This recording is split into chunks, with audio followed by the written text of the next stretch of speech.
Nesta quarta-feira, o presidente da Câmara, Arthur Lira, criou o grupo de trabalho para analisar e debater o novo projeto de lei das fake news. O colegiado é formado por 20 integrantes e terá o prazo de 90 dias para concluir os trabalhos, com possibilidade de prorrogação pelo mesmo período. O grupo foi criado depois de Lira interromper a discussão anterior, comandada por Orlando Silva. Em abril, os líderes partidários da Câmara destituíram Silva do cargo, alegando que o debate teria ficado contaminado e não seria possível, então, avançar com a pauta. A gente está exibindo aqui na tela porque já saiu o nome aqui do grupo de trabalho, da formação desse grupo. Eu vou aproveitar aqui, antes de chamar o Caute para comentar esse assunto, vou ler rapidamente o nome dos deputados que integram aí desse grupo de trabalho. Deputada Ana Paula Leão, do PP, Fausto Pinato, PP, Júlio Lopes, PP, Eli Borges, PL, Gustavo Gayer, PL, Felipe Barros, PL, Glaustin da Focus, Podemos, Maurício Marcon, Podemos, Gilmar Tato, PT, Orlando Silva, PCdoB, Simone Marqueto, MDB, Márcio Marinho, Republicanos, Afonso Mota, PDT, delegada Catarina, PSD, Áureo Ribeiro, Solidariedade, Lídice da Mata, PSB, Rodrigo Valadares, União, Marcel Van Hatten, Novo, Pedro Ayara, PRD e Érica Hilton, do PSOL. Está aí então na tela, nós exibimos o nome desse novo grupo de trabalho, saiu agora, Carlo Caute. A gente percebe que tem um grupo aí mais plural, alguns nomes chamam a atenção, como o Gustavo Gayer do PL, Felipe Barros também, o do Marcel Van Hatten do Novo. Eu acho que vai ser muito difícil que esses deputados consigam encontrar algum tipo de acordo para uma proposta compartilhada. Lembrando que é muito complicado criar uma legislação que defina o que é verdade e o que não é. E, afinal das contas, as leis, o PL das fake news queria, o PL da mordaça, né?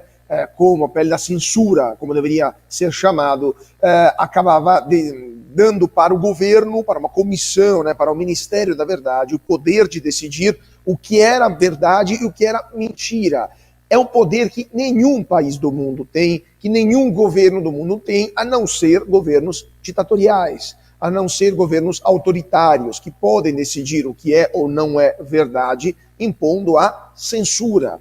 Então, deputados como Marcel Van Hatten, do Partido Novo, que é um partido com ideias liberais, ou o próprio Gustavo Gayer, do Partido Liberal, com certeza vão se opor a qualquer tipo de retrocesso nesse aspecto de entregar para o poder público o poder de decidir o que é verdade e o que não é. Muito menos entregar isso para entidades como as famosas ou famigeradas agências de checagem, que nada mais são do que o braço armado do executivo, do PT, de fato da esquerda, porque elas têm só um alvo, que são os jornalistas não alinhados com a vontade do atual governo ou com as ideias de esquerda. Então, é tudo muito complicado. Não deveria existir sequer um projeto de lei sobre as notícias falsas, porque o único jeito de lutar contra a desinformação e contra as notícias falsas é com mais informação, é com mais notícias, é com argumentações, é mostrando que aquele dado, aquela informação, aquela fala são falsos, mas com contra-argumentações e não proibindo, censurando, até punindo algum jornalista ou algum divulgador de informações na base de uma vontade do governo.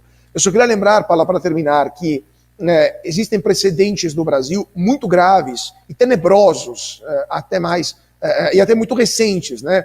Por exemplo, o famoso despacho da infâmia, que foi um pedido do atual governador biônico do Rio Grande do Sul, ministro da SECOM, Paulo Pimenta, que pediu para o ministro Lewandowski investigar influenciadores digitais, investigar internautas ou pessoas normais que têm contas no Twitter por simples críticas contra a atuação do governo no Rio Grande do Sul, no desastre do Rio Grande do Sul. Críticas se transformaram, segundo Pimenta, em notícias falsas e por isso, segundo ele, essas pessoas deveriam ser perseguidas.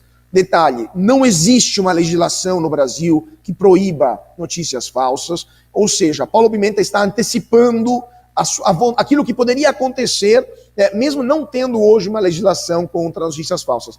Imagina se isso for sacramentado, se existir uma legislação, o que pessoas como Paulo Pimenta poderiam fazer no futuro contra qualquer crítica que seria imediatamente classificada como notícia falsa. Pois é, Piotr, vale lembrar que recentemente o Congresso disse não à criminalização das fake news, me refiro aí ao veto 46, que foi mantido ainda na gestão do então presidente Jair Bolsonaro, e agora então a gente traz essa informação de que o presidente da Câmara, Arthur Lira, ressuscitou aí o PL 2630, né, formou esse novo grupo de trabalho que vai ter 90 dias, prorrogável por igual período, para discutir um projeto de lei sobre desinformação. Porque tanto o veto do presidente Bolsonaro, que foi mantido agora pelo Congresso, era contra criminalizar opinião, posição. O que nós tivemos durante, e acho que isso tem muito a ver com a época da pandemia, é que você tinha uma opinião divergente entre cientistas renomados, médicos com histórico de tratamento de outras epidemias, que divergiam, e em ciência se diverge, é a lógica da ciência, a divergência, e também na abordagem de tratamento médico, e um lado simplesmente foi tratado como propagador de fake news, de notícia falsa. Aí o que veio nessa decisão lá da época do veto do presidente Bolsonaro foi não criminalizar a opinião. A pergunta que é preciso fazer esse grupo da Câmara é o que fazer com a Constituição?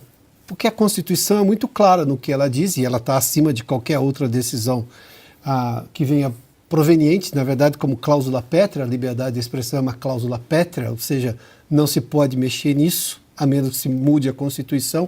Quer dizer, se faça uma nova Constituição, ela não permite reforma nesse aspecto. O que a Constituição diz é claro, você tem liberdade de dizer o que você quiser. E se por acaso você cometer, né, uma ofensa, você tem lá o capítulo de crime contra a honra e responde por aquilo, ponto. Mas você não é proibido de fazê-lo. Você não vai ser punido só porque deu uma opinião.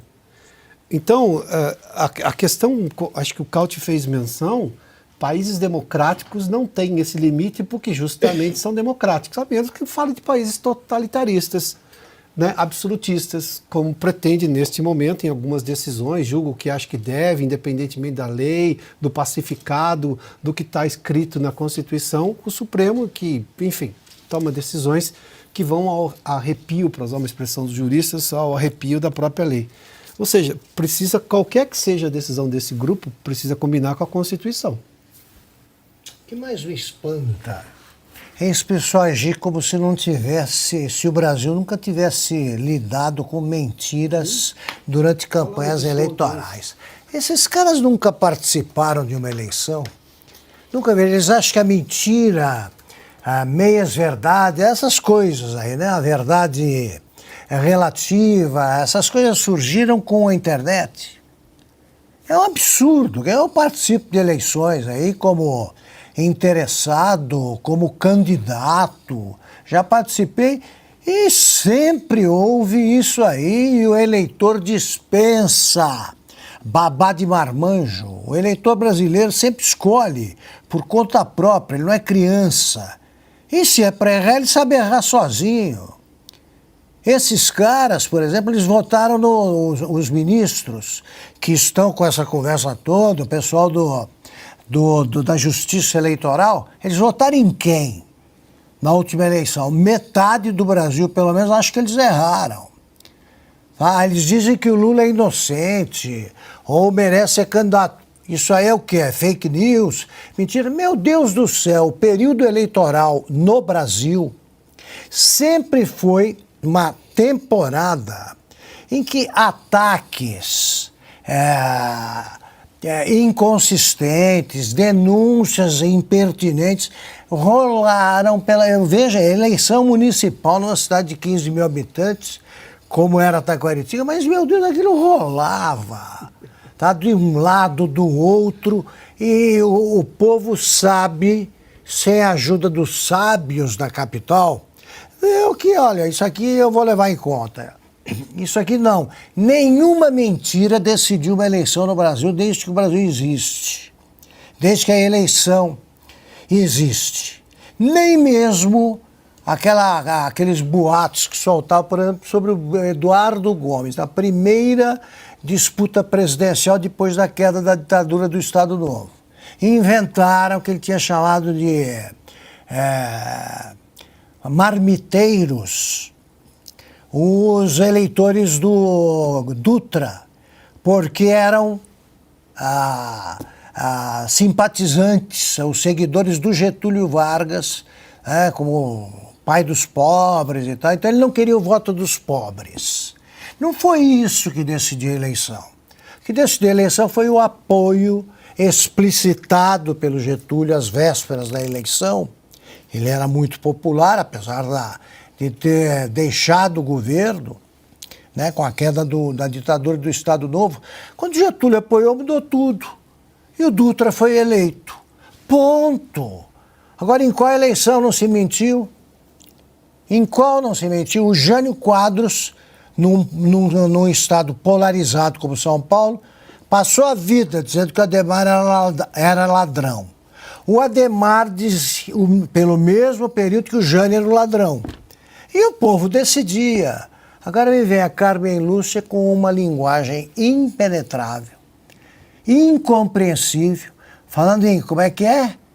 Algoritmo do ódio. Algoritmo do ódio, querendo explicar para o eleitorado brasileiro como é que se vota. Isso é de uma arrogância imbecil. Tá? Vai acontecer isso enquanto existir eleição. Eleição se você tem duas versões, uma delas pode ser falsa ou não merece crédito, alguma coisa assim. Não, eles acham que vão escolher a versão certa. É muita insolência, né? A Carmen Lúcia nunca participou de eleição, nem de síndico. Quer decidir eleição municipal.